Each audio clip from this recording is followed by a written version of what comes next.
지난해 그 이태원 참사에서는 그동안 사고들과 달리 이제 그 특별 재난 지역을 선포를 하고 나름의 지원을 했습니다.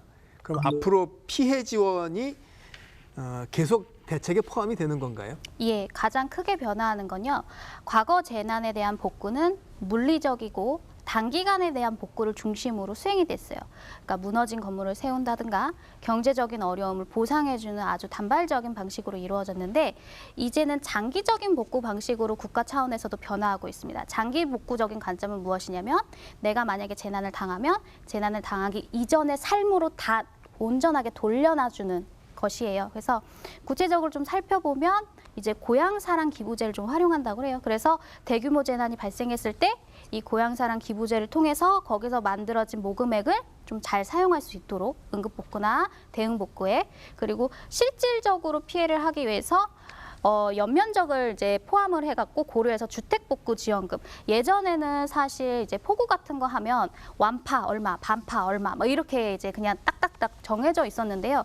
이거를 어떻게 보면 현실적으로 조금 보완을 해주지 않나라는 생각이 들어요. 그리고 특별재난지역으로 선포가 되면 지방세 감면을 할 때 또 조례를 만들어야 되는데 그렇게 되면 또 시간이 또 딜레이가 되는데 좀 신속 지원을 할 수 있도록 뭐 감면 규정을 신설하겠다라는 거고 이 중에서도 이제 우리가 이 트라우마와 관련된 이제 심리 지원에 대한 실효성에 대해서 재난 피해자 그리고 유가족뿐만 아니라 그 현장을 목격한 이 목격자들한테까지도 심리 지원을 확대한다고 이야기를 합니다. 그래서 여러 기관들의 자원을 활용해서 적시에 적기에 상담을 제공을 하고 그리고 계속적으로 피해자들, 유가족들을 소통을 한다고 하거든요. 사실 이런 부분 되게 장기적인 플랜으로 좀 봐줘야 되는 상황입니다. 고향사랑 기부제는 이제 일본의 고향세라고 있는 것 같은 것 같은데 검토한다는 거죠. 이게 막상 맞습니다. 들여오려면은 저 기재부 쪽에서는 여러 가지 또 다른 견해가 있어서 예, 이거는 이제 검토되는 상황이고 개편 안으로 나온 상황이라서 좀 지켜봐야 될 문제인 것 같고요.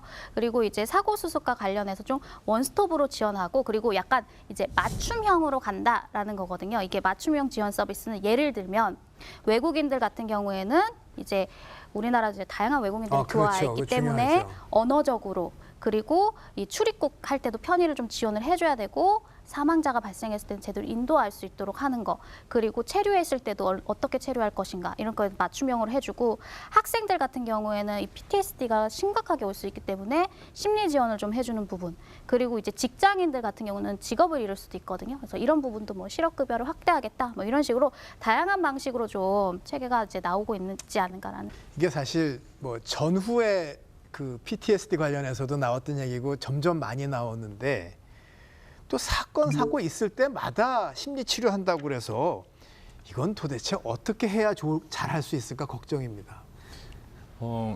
잘하려고 하지 말고 PTSD를 최소화하는 게 우선이겠죠.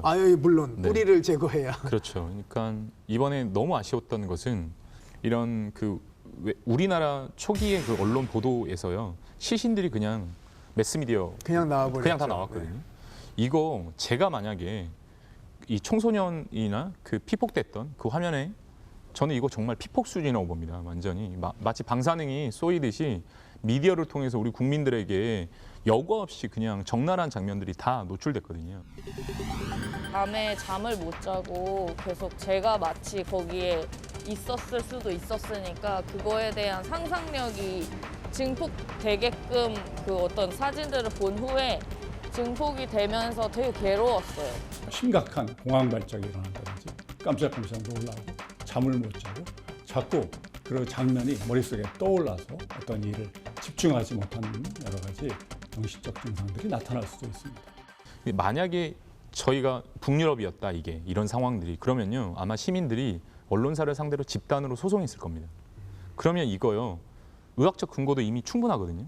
그러니까 외국에서 이런 얘기가 있습니다. 이런 논문들이 있는데요. 뭐냐면 청소년과 대학생은 여러 형태의 미디어를 모두 자주 사용하기 때문에 일반 성인보다 재난에서의 미디어 노출이 훨씬 심리적 고통을 더 취약하고 치명적이다.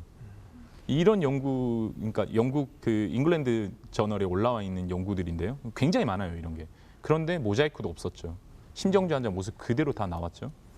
이거는 정말 저희가 다시 한번 돌이켜보고 반성해야 되는 부분이라고 저는 생각을 합니다. 네. 자, 이게 결국은 일하는 사람의 소신껏 판단하고 대응하게 하는 게 맞는데 이게 뭐 잘못했다고 트집 잡으면 한두 끝도 없고 또 이게 점점 정치화되면은 더 대책이 없으니 이거는 뭐 온 국민이 풀어가기로 하고 어렵게 나와주셨는데 크든 작든 이거는 꼭 남기고 싶고 고치고 싶고 한 말씀씩만 해주시죠.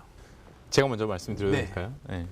이게 후진한 국가에서는 이쪽 분야는 절대 발전할 수 없습니다. 그러니까 지금 저희가 센터장님과 교수님과 제가 이 자리에 앉아서 이런 대화를 하는 것 자체가 우리나라가 조금 더 진일보하고 선진국으로 나아가고 있는 실제적인 선진국으로 나아가고 있는 상황이 아닌가. 사람이 귀한 세상이 돼야 이게 중요해진다. 그렇습니다.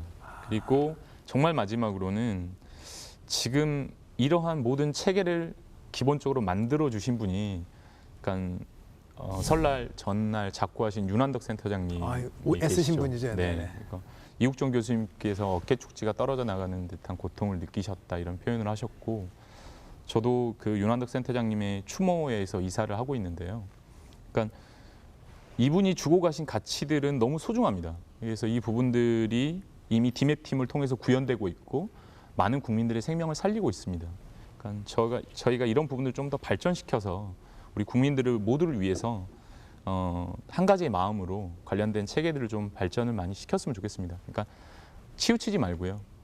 그런다고 해서 또 정부를 너무 공격해서도 안 될 것 같아요. 그러니까 밀어줄 부분은 좀 밀어주고 비판할 부분은 냉정하게 비판을 하면서 가야 되는 것이지 너무 그 맹목적으로 정부에서 무조건 잘못했다라고 하기보다는 시민들께서도 조금 더 차분하게 정부의 정책이나 이런 것들을 바라봐 주시는 태도나 자세가 필요하지 않나 생각을 해봅니다. 저의 까칠한 시선부터 반성하고 센터장님.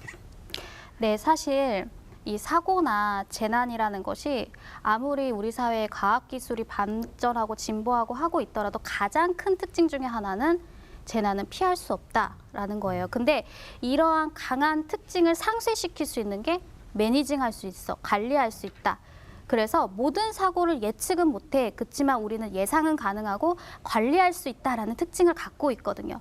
그래서 저는 이번에 이러한 개편안이 조금 더 제대로 된 역할, 좋은 역할을 하기 위해서는 이 지속적으로 이 하나의 개편안을 그냥 이제 딱 놓고 보는 게 아니라 계속적으로 개선하고 개발하고 수정하고 이러한 방식이 좀 필요하다라는 생각이 듭니다. 이 안전사고 예방이랑 관련된 기술이나 방법론들은 시시각각 끊임없이 진보하고 지금 계속 발전을 하고 있어요. 그래서 관련한 연구나 뭐 개발 이런 것들도 활발히 계속 추진을 해야 되고요. 현장에서의 경험이 적극적으로 수집이 돼야 되고 현장에서의 데이터가 정말로 들어오고 그 피드백이 들어오면서 그 안에서 시스템이 개선되는 이러한 반복적인 피드백 사이클을 유지하는 게 필요하다라고 생각을 하고요. 그리고 지금 나온 개편안을 토대로 사실 지금 전체 전국 지자체에서는요 관련한 사업들이나 관련한 이 정책들이 지금 막 개발이 되고 있는 것도 사실이에요. 그래서 그런 부분에 있어서 좀 긍정적인 부분도 없지 않아 있다라고 말씀드리고 싶습니다.